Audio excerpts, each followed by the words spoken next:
시편 134편을 보십시다.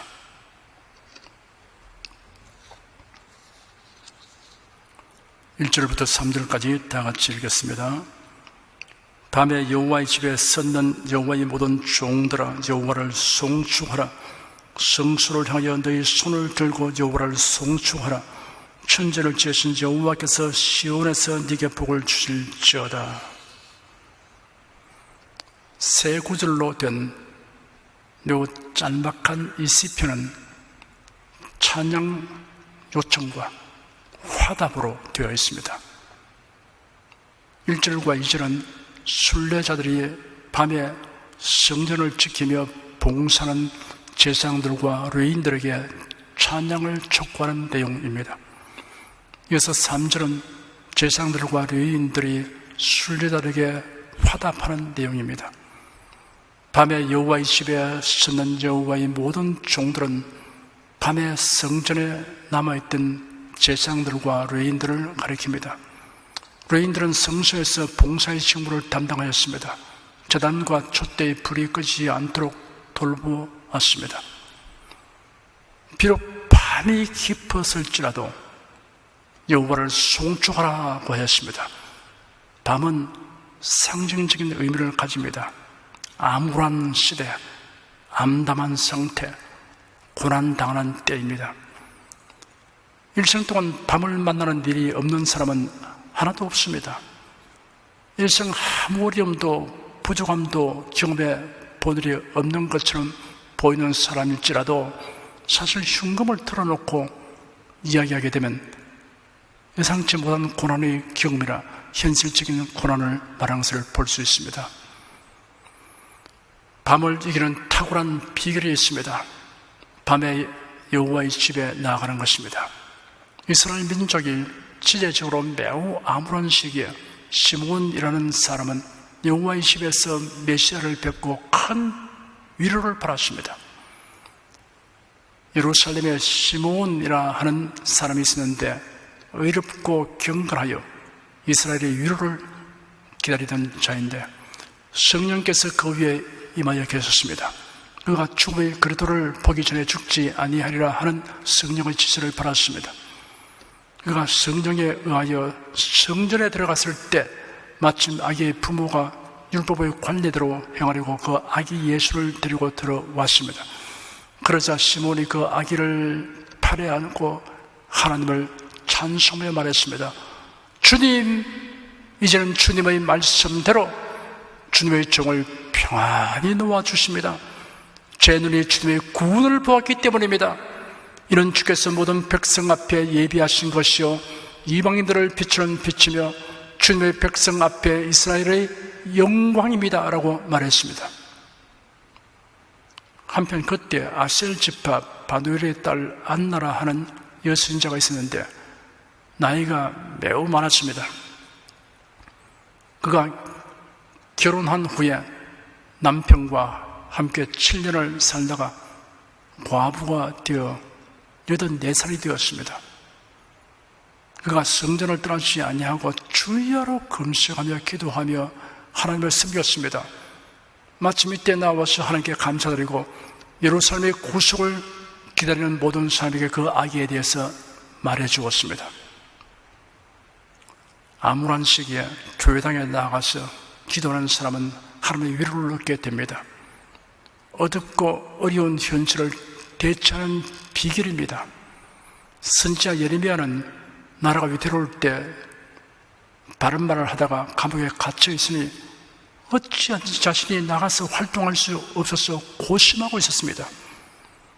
그때 여호와께서 그에게 말씀하시기를 일을 행하는 여호와, 그것을 지어 성취하는 여호와, 그 이름을 여호와라 하는 자가 이같이 이르노라. 너는 내게 부르짖어라. 내가 네게 응답하였고 네가 알지 못하는 크고 비밀한 일을 네게 보이리라 하였습니다.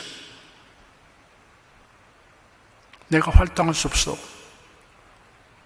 기도할 수 있으면 낙심할 것도 없습니다. 아무도 내가 손쓸 수가 없는데 어떻게 하나? 기도하라 하십니다. 여러분, 기도를 들으시는 하나님께서 일하시기 때문입니다. 어떤 면에서 우리가 이러기보다 하나님이 나서 일하면 100배, 1000배, 만배나 더 나은 것입니다. 바울과 실라가 빌립보 감옥에 죄 없는 죄수되어 투옥되었을 때 누구도 도와줄 자가 없었습니다. 그러나 기도할 수 있었기 때문에 밤중에 바울과 실라가 기도했습니다. 하나님께서 어떻게 일하시는가를 여러분이 잘 아실 것입니다. 성소를 향하여 너희 손을 들고 여호와를 송축하라 하였습니다. 성소를 향하여라는 말은 하나님을 향하여라는 뜻입니다. 구약시대의 성소에는 하나님의 언약궤가 놓여 있는 지성소가 있었고 하나님의 영광이 이곳에 임재하였습니다. 너희 손을 들고 여호와를 송축하라 하였습니다. 손을 드는 것은 기도와 찬양을 드는 자세의 하나입니다. 이런 온 마음을 하나님께 들어 올리는 상징적 행동입니다. 또 손을 드는 것은 항복을 의미합니다. 이런 자신을 낮추는 행위이며 아울러 하나님을 높이는 행위입니다.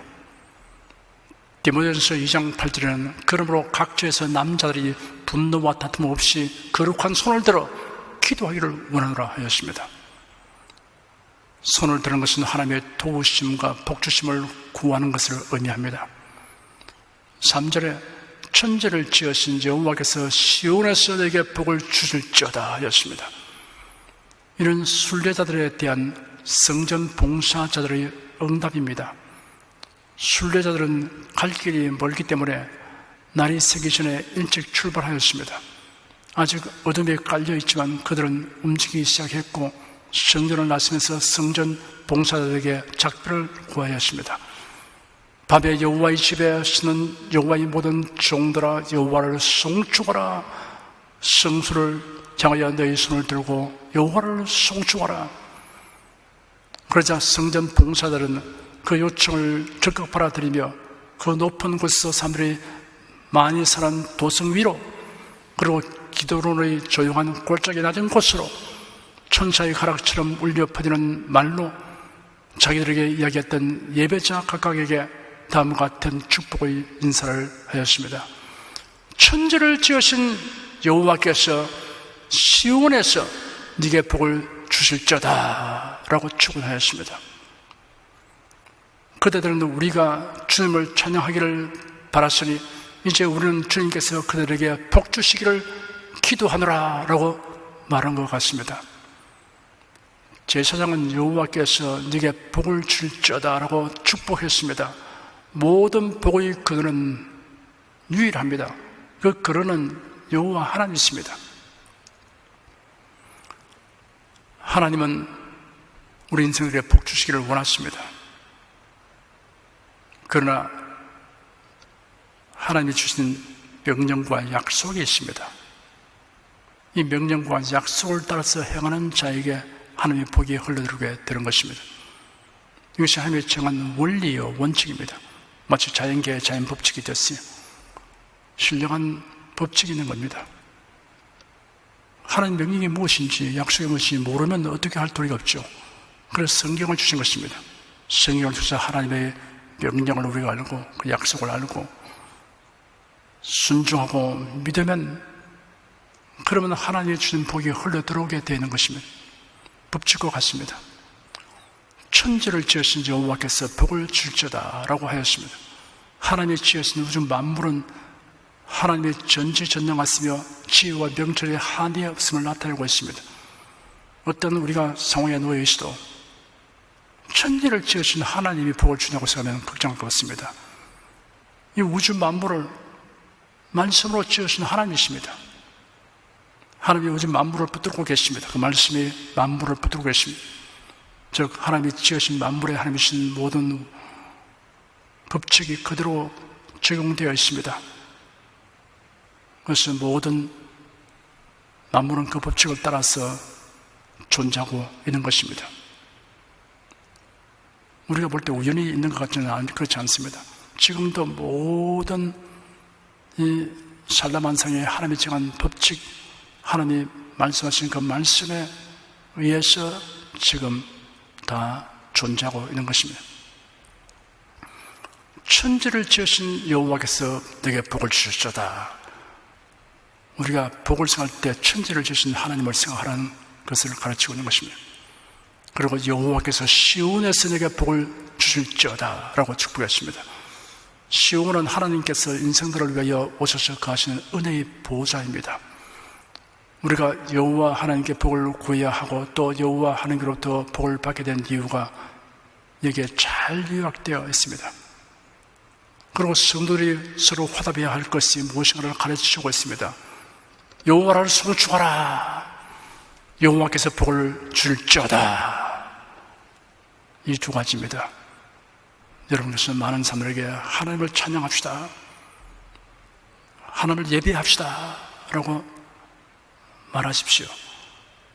그리고 여러분은 많은 사람들에게 예수의 이름으로 그리고 천지를 지으신 하나님이 주시는 그 복을 받도록 축복하는 일을 해야 할 것입니다.